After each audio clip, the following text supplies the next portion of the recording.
What the city is talking about. This is Montreal Now on News Talk Radio, CJAD 800.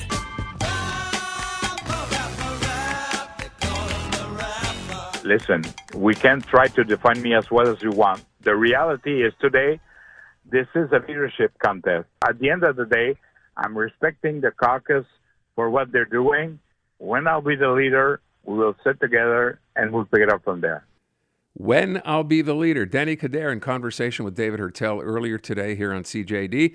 All right, James MENNIE on the line over at the Montreal Gazette. Jim, give me your impression of what you did here. A lot of stream of consciousness. I mean, let's face it, this is what he lives for. He never met a microphone he didn't like. He's giving all kinds of policy statements. He'd like to nationalize our water supply. First time I've heard anybody talk about that in a while. He's looking at right now, immigration is a hot topic. He's talking about immigration. Immigration is like the backbone of Quebec and so on and so forth. I don't know. I don't know. We spoke to him on CJAD. You spoke to him on CJAD. You were taken aback by his point of view when it came to being served or having someone say bonjour, hi to him, which kind of came out of left field. He said he'd walk out. Yeah.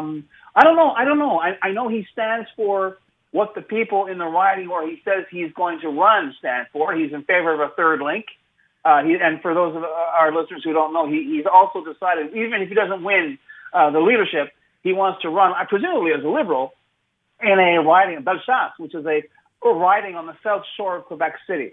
So clearly, it would appear that Denny Coderre has cut the link, any link with Montreal, which is fine. He's going to focus on reaching out to the regions, which every other leadership candidate is going to have to do. The question is, consistency. And I think, though, the question with Denny Coderre and with all the candidates is, good God, this is not going to be settled for another year. That's a very long time, Aaron. That's a very long time to keep people interested. It's a very long time to sort of keep saying the same thing over. There are only so many, boxes you can check off on your policies.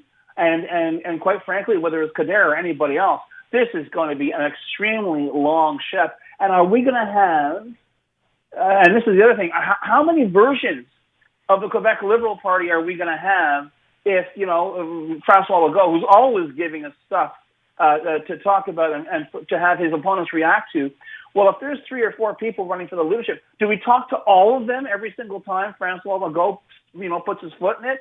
And at that point, if you get 4 or 5 different versions, who exactly is speaking for the Liberals? What are the Liberals? Until this gets settled, I think we are going to have a cacophony of voices speaking or pretending to speak for the Quebec Liberal Party, and in fact, none of them will have the job until next summer.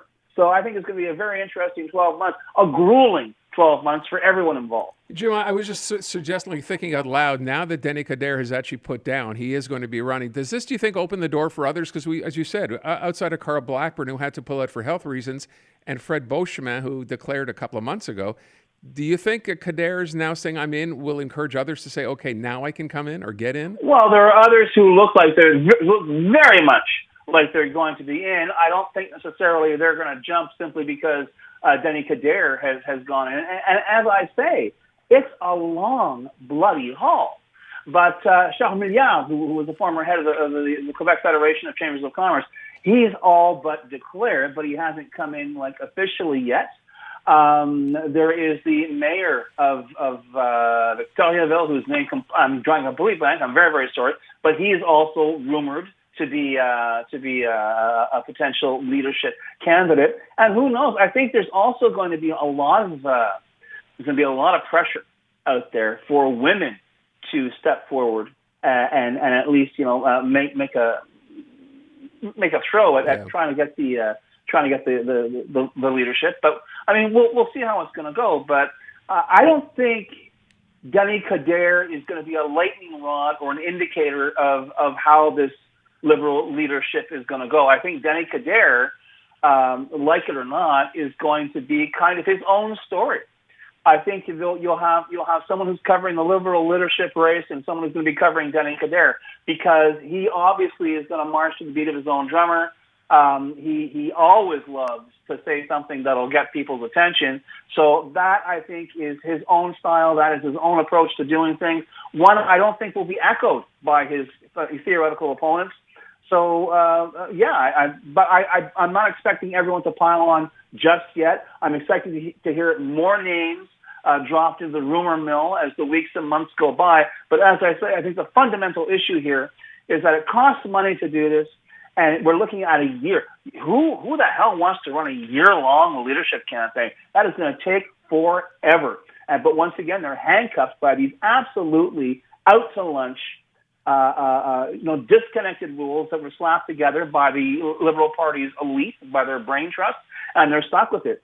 So I wish Mr. Coderre luck. He knows, I think, better than anyone else, it's going to be a long haul, and I would imagine that there are people out there right now who are thinking about running for the job, but they're going to keep their powder dry for a while because, as I say, it's a long way to the finish line. All right, let's talk about something else that comes out today. Official complaints about alleged violations of Bill 101 have surged since when? Since the Legault government began allowing anonymous grievances. Wow, what a surprise. Well, I mean, listen, this is what gets me, though, is that there is and once again, I've complained repeatedly that, François Legault needs to create a narrative that fits his version of reality. François Legault has been peddling the demonstrably false narrative that the French language is in, absolute danger, identity is in danger, the future of French is in danger in Quebec. What better way to buttress this falsehood than by saying, oh, look, the number of complaints is up by 38%. And even though you don't have to be Sherlock Holmes to figure out, well, the numbers are going to go up, because for all we know, the people who are putting their names on complaints are also making complaints anonymously.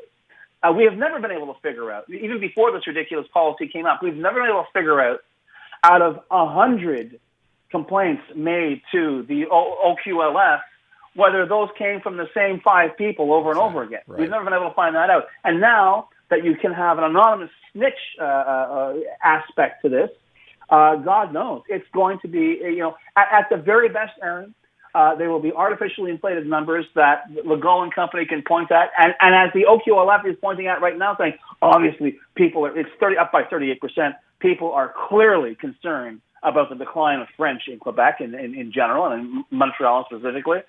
But the other thing is, Aaron, and this is what really worries me, are there people out there who would use this anonymity to sort of, do a little mischief, go after a company that they don't like, a competitor that they don't like, an employer that they don't like?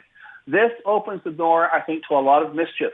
And I really don't know if credibility is a concern for the Legault government when it comes to the OQLF.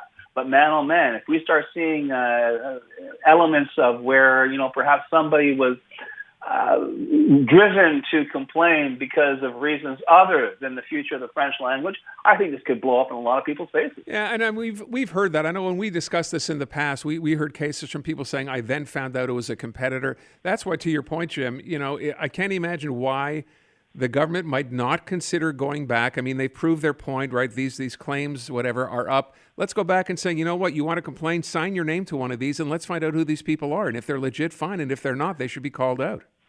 Well, no, because now this is policy, and we know that François Legault never bends. Okay, and in fact, it's so funny because in this day and age, there's actually a jurisprudence out there that if you turn around on a website and make a false claim about a company, you could be liable to face legal action. I'm guessing with this, you're protected as a so-called whistleblower. And once again, you can do all the mischief that you want. It's scary stuff. And never mind, and we haven't even, broached the whole idea that these so-called inspectors, who they're hiring more of, I mean, their budget's gone up over the OQLF. These inspectors can walk in without a warrant and seize stuff. That hasn't happened yet, to my knowledge.